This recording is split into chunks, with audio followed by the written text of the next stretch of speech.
شپا تخنو سیاست سر د خلاصېږي دا وخت اوس بیا کوم موسم کوم هوا چلیږي دا وخت زموږ شونو په کار دی دا هوا سره سم وچلېږي. نو نواز شریف را روان دی د دې دپاره نو موږ ته هم څه خلک یې پر رایشي دي، که څه هم فلحال پارټي نه ده، نو دغه چې د نواز شریف د استقبال دپاره نو خلک یې ایښي دي، په موږ هم ایښي دي. نو یو چا به ننګ را باندې کړی، نو ما دوی ته ویلي ما څه خلک تیار کړي، ښه دی ملګري به لاړ شي چکر به ووهي، ځان به هم تازه کړي، یو 10-15 شل کوچ مال تیار کړي، خرڅه به یې موږ وکړو. نو آرینین ته به اطلاع شوي چې د شوقیه څوک ملګري تله، نو په دغه سلسله کې سبا نه بل سبا نو کاکړ سره هم که چیرې د حال وشي، ستا چې کوم ملګري انډیوالان وي، نو بس د ښه پکنک دی وروره، نو ډېر ملګري دي 15 شل کوچه، ته نه یې نو دا د پرون د رای د نن ګپه ده، نو اچانک نو سبا نه بل سبا دغه تیاري روانه ده. نو په کار دا دی چې که ورسره راشي ښه خبره ده. بیا چې دې خوا درلو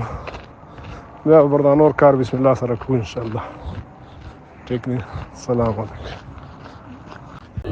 جی ویورز، آپ نے یہ آڈیو سنی. یہ آڈیو کہا جا رہا ہے کہ نور محمد دمڑ صاحب کی ہے، جو بی اے پی کے بلوچستان عوامی پارٹی کے سابق ایم پی اے، سابق وزیر بھی ہیں، اور یہ کہہ رہے ہیں کہ جی میاں نواز شریف آ رہے ہیں وطن واپس، اور ہواؤں کا جس طرف اپنے ساتھیوں کو کہہ رہے ہیں، بی اے پی والوں کو، کہ ہواؤں کا جس طرف رخ ہو اسی طرف چلنا چاہیے، اور میاں نواز شریف آج کل آ رہے ہیں تو ہواؤں کا رخ ان کی طرف ہے، تو ہمیں بھی ان کے استقبال کے لیے جانا چاہیے. کاکڑ صاحب کی بھی خواہش ہے،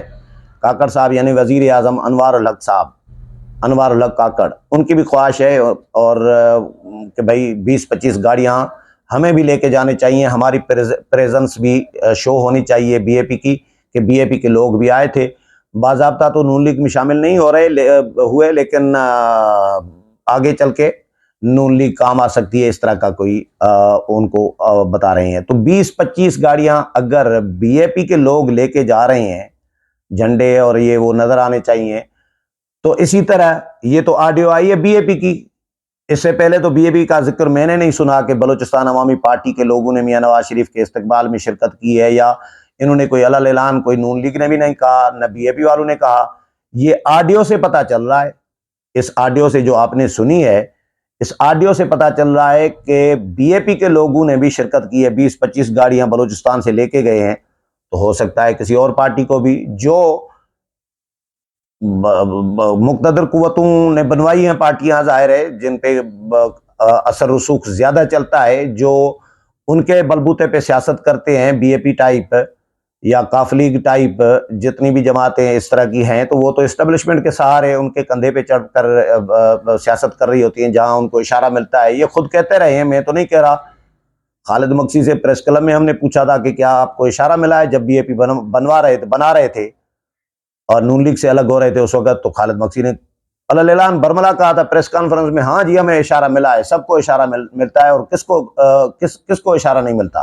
سارے اشاروں پہ چلتے ہیں، تو ہمیں بھی اشارہ ملا ہے۔ تو یہ اشارے پر چلنے والی پارٹیاں ہیں،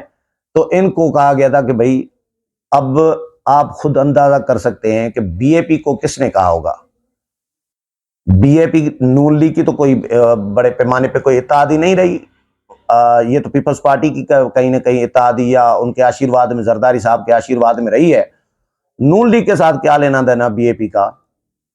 لیکن پرائم منسٹر کے لیے کہہ رہے ہیں کہ جی ان کی بھی خواہش ہے، انہوں نے کہا ہے کہ جی 20-25 گاڑیاں لے کے جاؤ، تو پرائم منسٹر کو کس نے کہا ہوگا؟ پرائم منسٹر خود سے تو نہیں کریں گے یقینی طور پر، کہیں سے ہدایات ملی ہوں گی۔ تو اس میں سے آپ اندازہ کر سکتے ہیں کہ میاں نواز شریف کو کس طرح دوبارہ سے لایا گیا ہے۔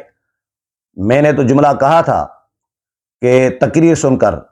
کہ جس طرح پی ٹی آئی کے لوگوں کو اٹھا کے غائب کر دیا جاتا ہے، شیخ رشید غائب تھے، یا صداقت عباسی، عثمان ڈار، یا اس طرح کے اور لوگ،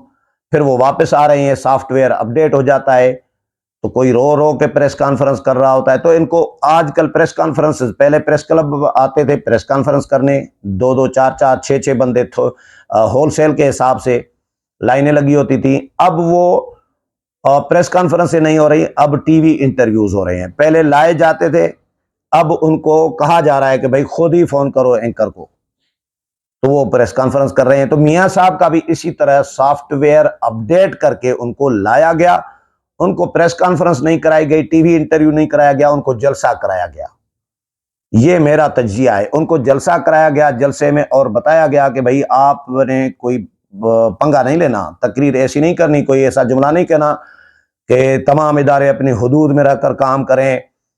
یا آئین سے کھلواڑ بند کیا جائے، آئندہ نہیں ہونی چاہیے، منتخب وزیر اعظم کو گھر نہیں بھیجنا چاہیے، ووٹ کو عزت دینی چاہیے، ایسی کوئی بات، ایسا جملہ آپ کے لیے وہ بی بی سی کے کیا نام ہے، وسعت اللہ خان، انہوں نے بڑا بی بی سی پہ کالم لکھا ہے، بڑا زبردست لکھا ہے۔ انہوں نے کہا ہے یہ جملے ان کے لیے شجر ممنوعہ قرار دیے گئے ہیں، شجر ممنوعہ ہیں کہ بھئی ان جملوں کے قریب سے بھی نہ گزرنا، کہ احتساب کریں گے، 2017 کے کرداروں کا احتساب ہونا چاہیے، یا جنہوں نے آئین توڑا ہے ان کے خلاف کارروائی ہونی چاہیے، آرٹیکل 6 ہونا چاہیے۔ یہ جملے آپ کے لیے شجر ممنوعہ ہیں۔ بڑے بھائی شہباز شریف نے ظاہر کہا ہوگا، کس کے کہنے پہ، تو وہ تو شہباز شریف بتا سکتے ہیں، لیکن شہباز شریف نے ان کو پورا اپ گریڈ کر کے، سافٹ ویئر اپڈیٹ کر کے ان کو لایا ہے،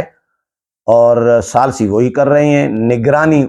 میاں صاحب پہ وہی کر رہے ہیں آج کل، کہ بڑے بھائی کوئی ایسا جملہ نہ کہہ دیں کہ سارا کام پھر سے خراب ہو جائے۔ تو میاں صاحب کا سافٹ ویئر اپڈیٹ کر کے ان کو جلسہ کرایا گیا ہے۔ یہ نور محمد دمڑ جو ہے، ان کی اس آڈیو سے بھی یہ ثابت ہو رہا ہے۔ اس کے بعد اور بھی کچھ چیزیں آ سکتی ہیں، لیکن میرے پاس یہ فی الحال ایک آڈیو آئی ہے۔ اب نون لیگ کے جو دوست ہیں وہ تو مجھے اس پہ ظاہر تنقید کر سکتے ہیں، لیکن گالی نون لیگ والوں سے میں توقع نہیں کر رہا۔ تنقید کے بدلے گالی نہیں ہوتی، یہ گالی پی ٹی آئی والے دیتے ہیں، یوتھے دیتے ہیں۔ نون لیگ والے تنقید ہے، سیاسی تنقید ہے، تنقید کو ویلکم کرنا چاہیے۔ ہاں کوئی تعصب نہیں ہے میرا، میاں نواز شریف اچھا کام کریں گے میں تعریف کروں گا، مریم نواز صاحبہ اچھا کام کریں گی میں تعریف کروں گا، شہباز شریف اچھا کام کریں گے میں تعریف کروں گا، لیکن اتنا تو میں کہہ سکتا ہوں کہ بھئی میاں صاحب کی جو تقریر تھی جلسے سے، وہ مجھے نہیں لگ رہا تھا کہ میاں نواز شریف تقریر کر رہے تھے۔ میں تقریر سن رہا تھا تو مجھے ایسا لگ رہا تھا کہ میاں شہباز شریف تقریر کر رہے ہیں۔ میاں شہباز شریف کی جو مفاہمتی تقریر ہے، یا میاں صاحب نے، شہباز شریف نے لکھ کر دی ہے، پوائنٹس انہوں نے دیے ہیں کہ بڑے بھیا ان پوائنٹس کے ارد گرد ہی آپ نے رہنا ہے، اور ان پوائنٹس کے ارد گرد سے باہر نہ جانا، یہ ریڈ لائنز ہیں، ان ریڈ لائن سے کو کراس نہ کرنا آپ نے۔ تو میاں صاحب نے وہی کیا، اور اب آپ اندازہ خود کر سکتے ہیں کہ کس طرح میاں صاحب کو لاڈلا بنایا گیا ہے، یا بنایا جا رہا ہے، یا لاڈلا بنا کے لایا گیا ہے،